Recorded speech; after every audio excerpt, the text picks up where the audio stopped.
Kemudian hadis selanjutnya, wa an Abi Sa'id Al-Khudri radhiyallahu anin Nabi sallallahu alaihi wasallam qala la tusahib illa mu'minan wa la ya'kul ta'amaka illa taqi. Rawahu Abu Dawud wa Tirmidzi bi isnadin la ba'sa bih.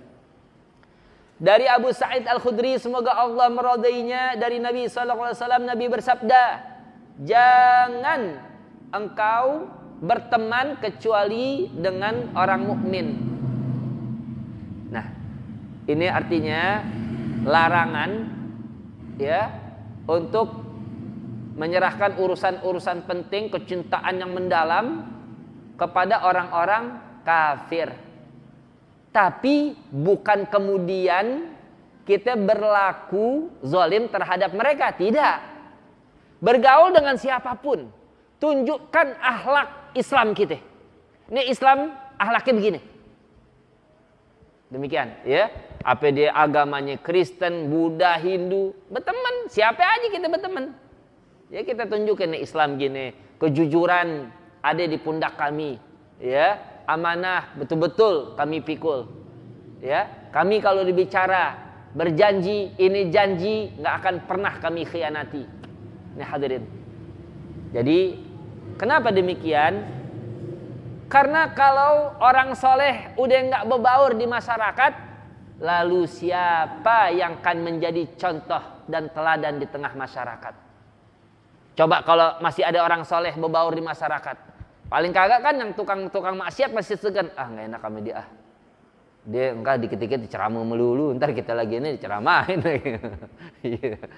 Ya, jadi kalau kita tunjukin, nggak usah. Yang namanya dakwah itu ya, yang paling dalam dia punya bekas adalah perbuatan, bukan ucapan.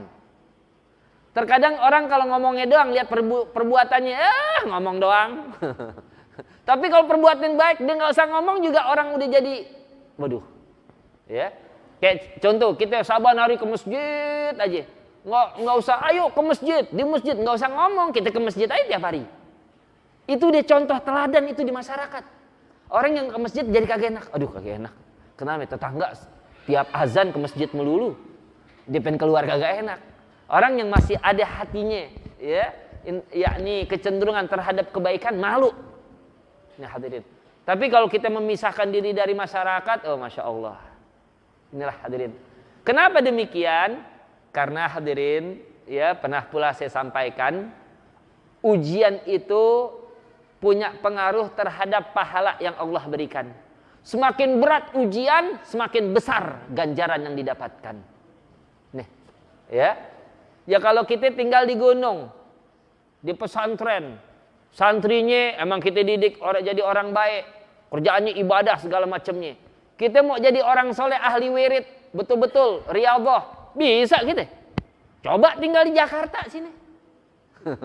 Tinggal di Jakarta coba sini. Tinggal di Jakarta kiri kanan, Allah, manusia udah bermacam-macam. Kalau kita masih bisa pegang kita punya agama, ya, pegang kita punya syariat, waduh, dahsyat lebih hebat dari orang yang di gunung. Kenapa? Iya, ujiannya nggak seberapa dia. Kita di Jakarta kan ujiannya pengen ngaji, ada aja halangan. Lah, hadirin sekalian, ya. Jadi la tusahib illa mu'minan. Jadi jangan difahami kemudian kita harus yakni mengadakan sekat terhadap orang kafir, tidak demikian. Cuman jangan beri peluang pada mereka untuk pimpin kita. Nah, ya, mesti kita yang memimpin mereka. Wala ya'kul ta'amaka illa taqi. Janganlah makan makananmu kecuali orang yang bertakwa, orang saleh, ya, ahli ibadah. Karena hadirin ada ya orang miskin berdua, yang atu sembahyang, yang atu enggak sembahyang. Kalau kita mau sedekah, nah, utamakan yang ahli ibadah dulu. Kenapa demikian hadirin? Kalau dia ibadat, kekuatan tenaganya kan didapat dari makanan. Makanan ini kita yang kasih, dapat kita pahalanya. Insya Allah. Ya, sababiah dia bisa menegakkan punggung untuk melakukan ibadah kan dari makanan energinya. Ini. Tapi kalau orang nggak ibadat, ya udah, cuman pahala ngasih makan doang, nggak lapar, gitu doang.